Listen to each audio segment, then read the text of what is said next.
Hey folks, Gary Carlin, Mosses Creek Outdoors Rails Division. I'm proud to be back out along the line after being laid flat for 25 days with double pneumonia. And I mean, it has been a rough, bad, killing road. On this episode, I'm going to be jumping back out somewhere from the milepost 468 down to the 473.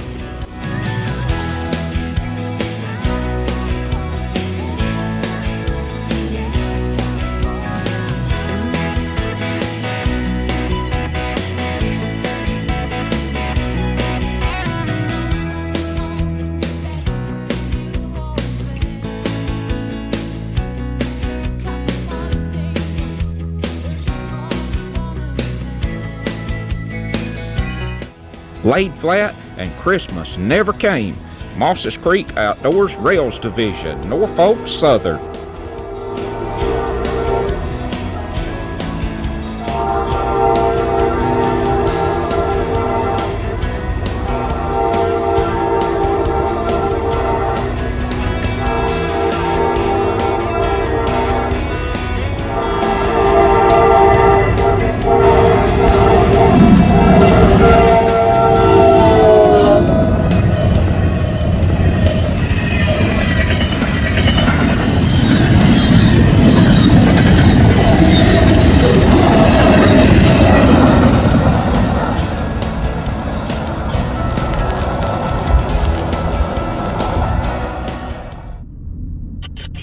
Howdy folks, Gary Carlin, Mosses Creek Outdoors, back out along the Norfolk Southern here for the first time in 2025 after I was pretty much laid flat for 25 days with double pneumonia. I mean, it has been a rough road, and I'm going to go right down here, and I'm gonna jump out at the milepost 468. We got a train coming from the west. Bet it's 895 this morning.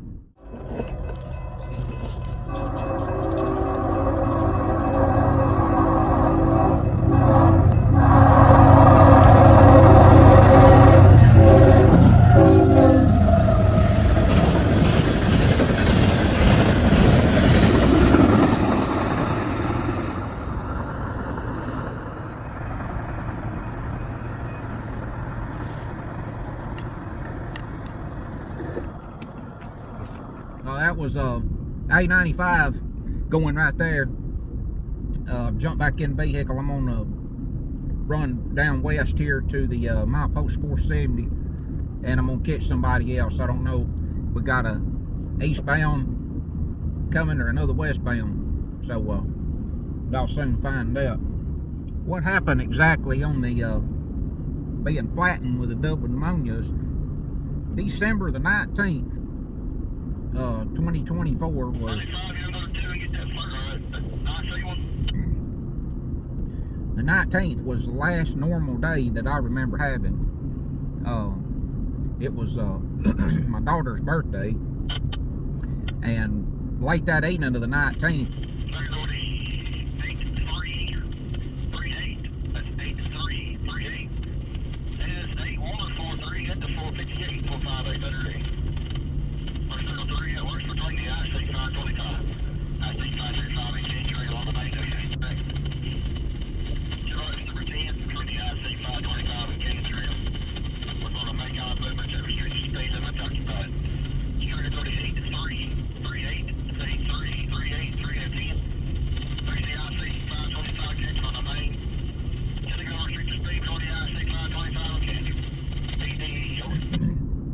the last normal day I remember was December 19th, my daughter's birthday, and late that evening I had told Matt on A95 that I was headed to a restaurant down here south of me to meet some other family members for kind of a little gathering for my daughter's birthday. And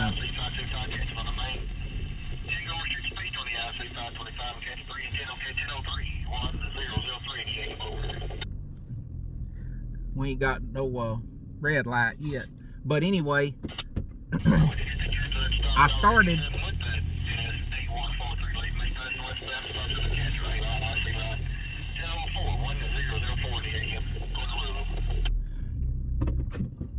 I started not feeling right. I believe it was that night of the 19th or the morning of the 20th. And anyway, you know, I started getting real weak. I started getting real weak, and then as time went on, you know, I started getting extremely stopped up, started feeling really rough.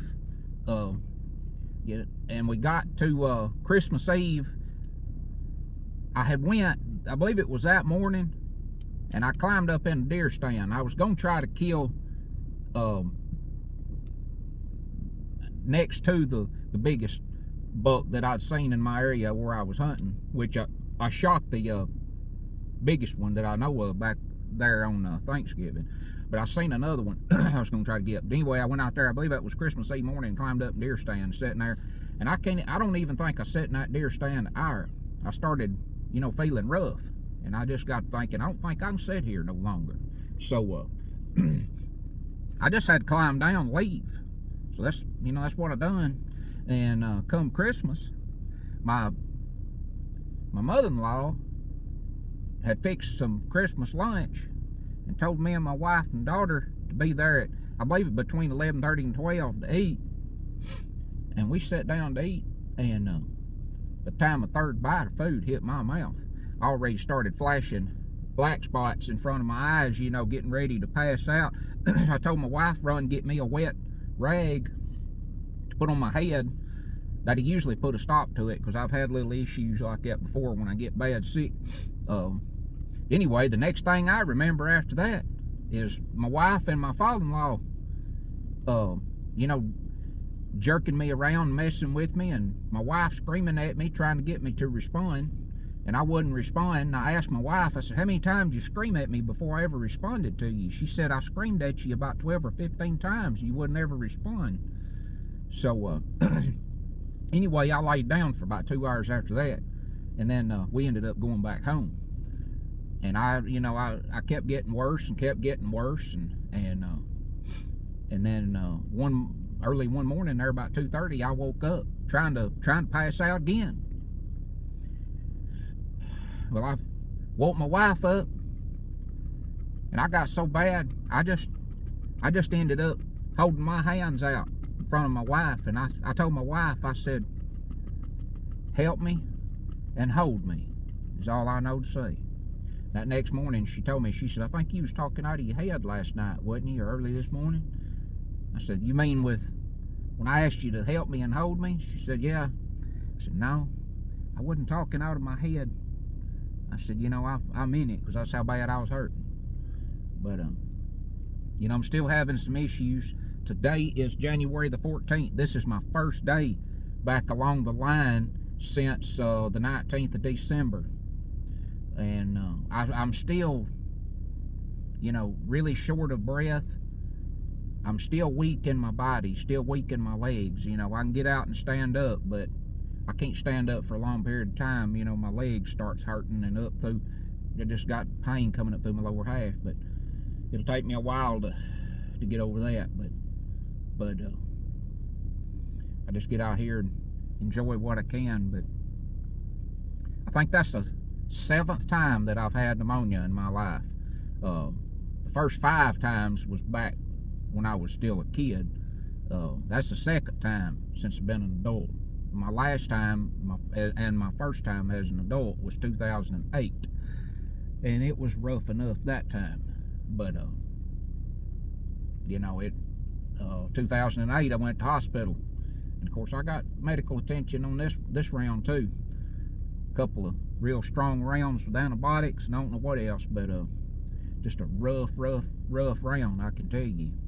When it knocks you slap off your feet, and you can't even stand to open the door at the house and look outside at anything, it's pretty bad.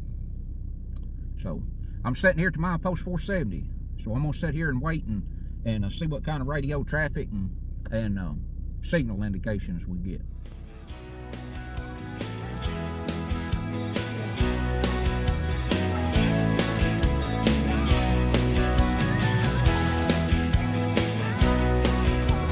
All right, we got a big one coming.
milepost 470 right there. And I'm making a fast, quick move, heading on down to the 472, a little further down west.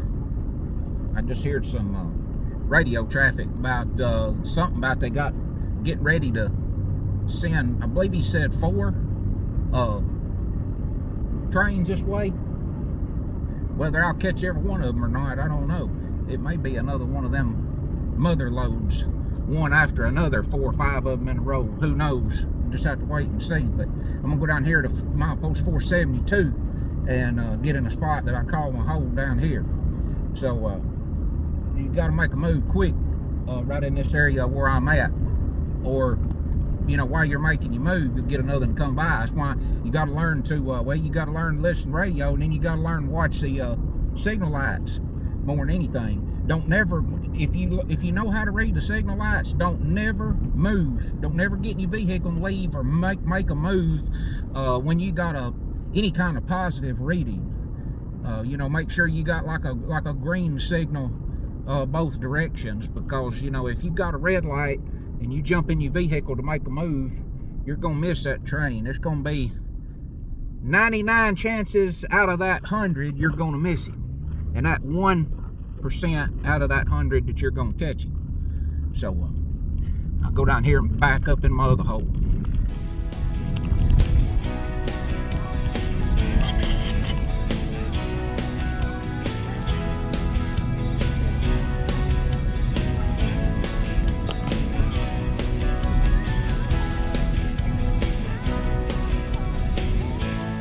All right, I'm here at the 472. Got somebody getting ready to clear the milepost 470 westbound, coming this way down Cross Bottom.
Big BNSF coal train heading west. Train headed toward Memphis. I just talked to you about knowing when to make a move. I made my move, and that train came by where I was less than 5 minutes after I left. And then I hadn't been at this spot just a few minutes till he was already here. That's why you gotta learn to pay attention to that radio and learn how to read them signal lights. If you don't, you ain't gonna film half the trains that's around. That's looking east. That's looking back toward IC and Cantrell. This ain't just like it's some joke.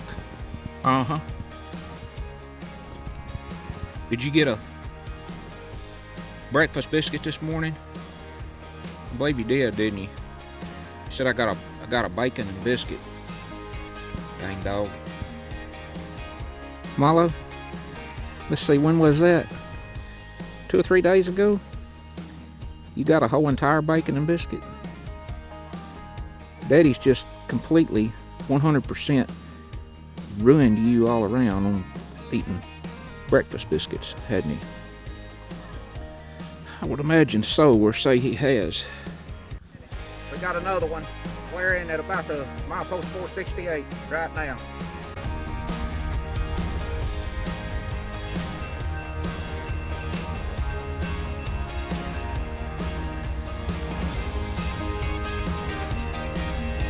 A95.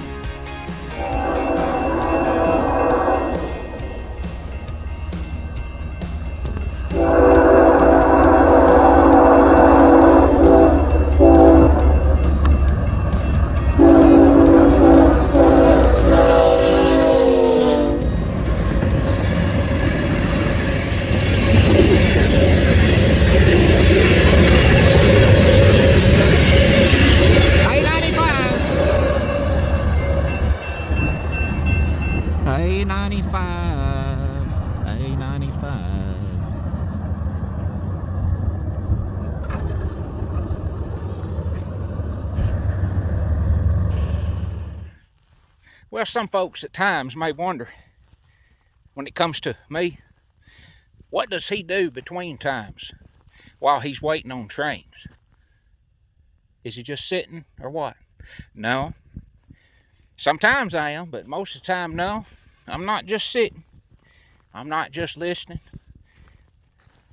I'm doing something to improve different locations so it adds quality, more and more quality to each and every clip when it comes to the train footage. I'm working on different spots where I sit, where I film from.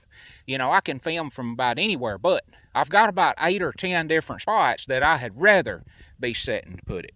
So it's like right here, I've just got done, while I'm waiting on another train, I've just got done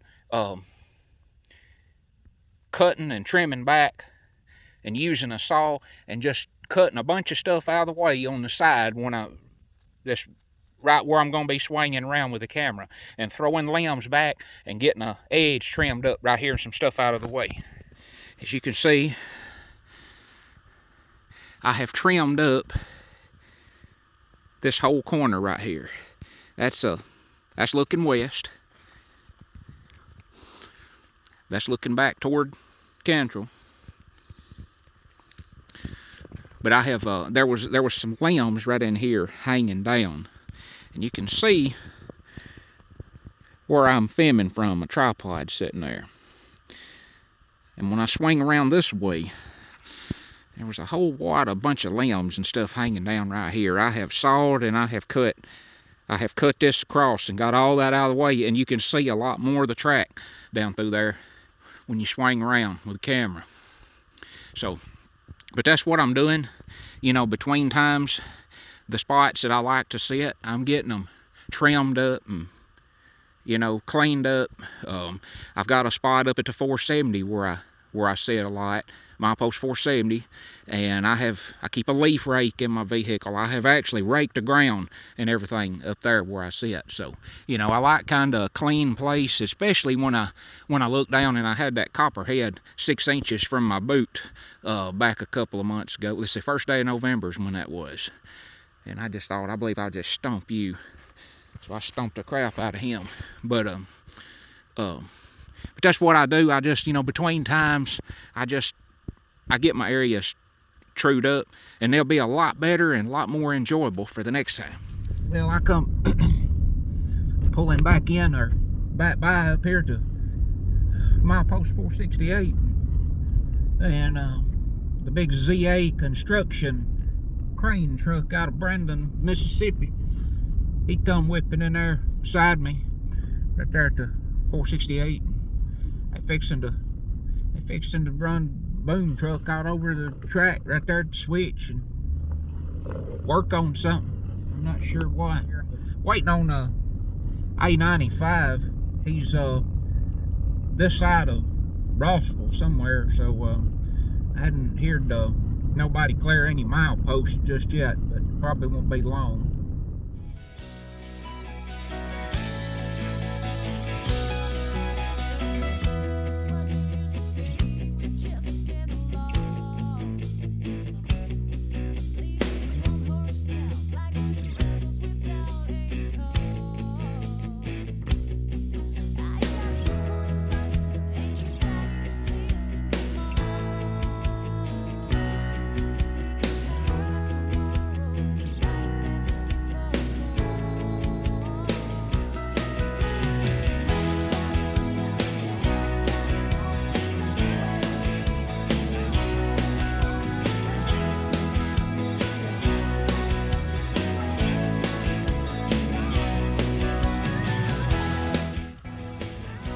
Alright, we got 732 clear, 473.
Them white posts you see on each side of the track, he's coming between right now.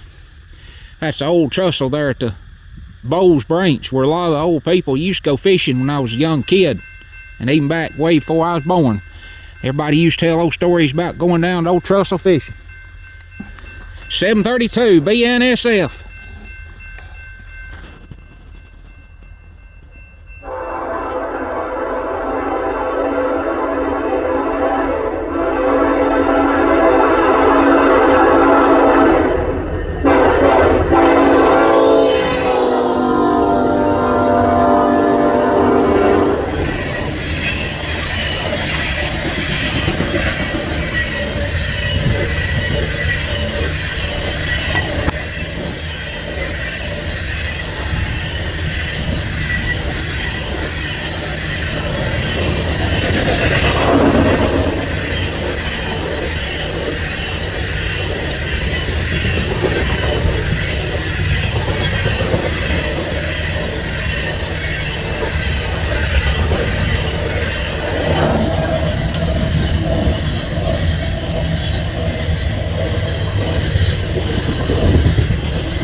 I don't know who he is yet on 732.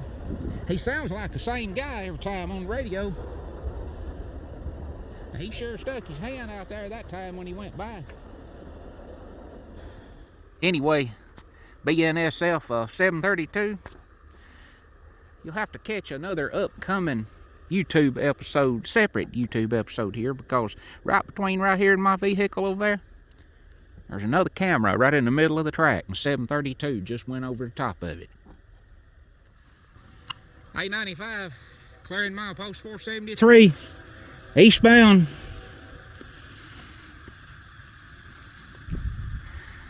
Come on, Matt. We're gonna watch you cross the long bottom this time.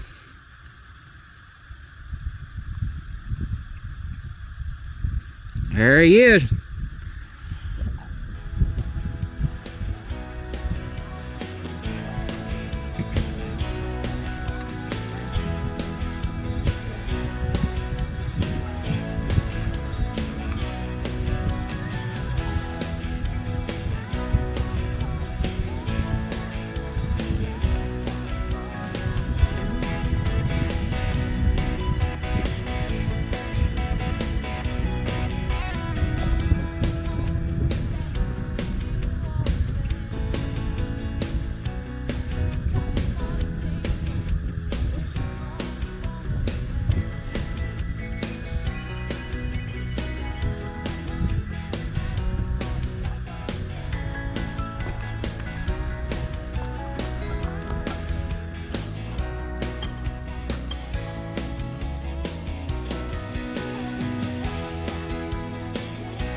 A95, A95, A95.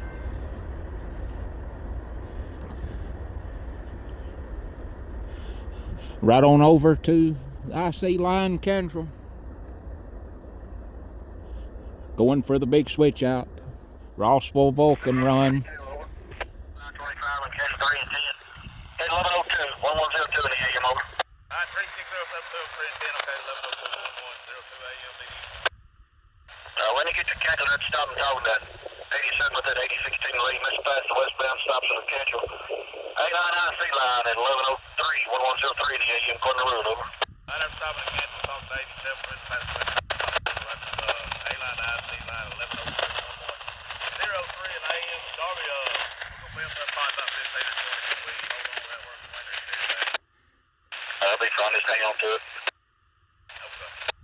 I'm sending it down, that box A to be that load ahead of y'all. Alright, thank you. Switch around. Alright, Matt on A95, he's already coming back. He'll be here in probably about 5 minutes. Coming back with 2 units, and he's got 1 hopper and 1 tanker car. Alright, here's 95 already back.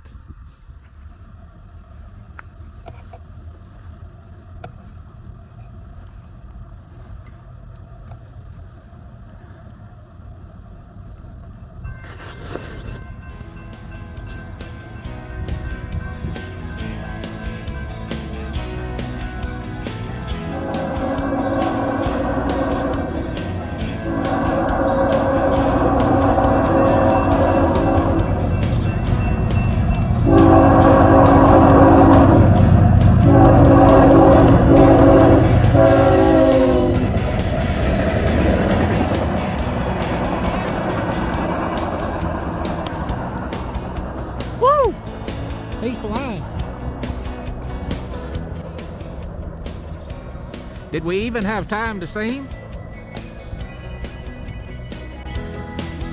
All right, we got another big one coming. 101, clearing milepost 470 westbound.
He's a big one.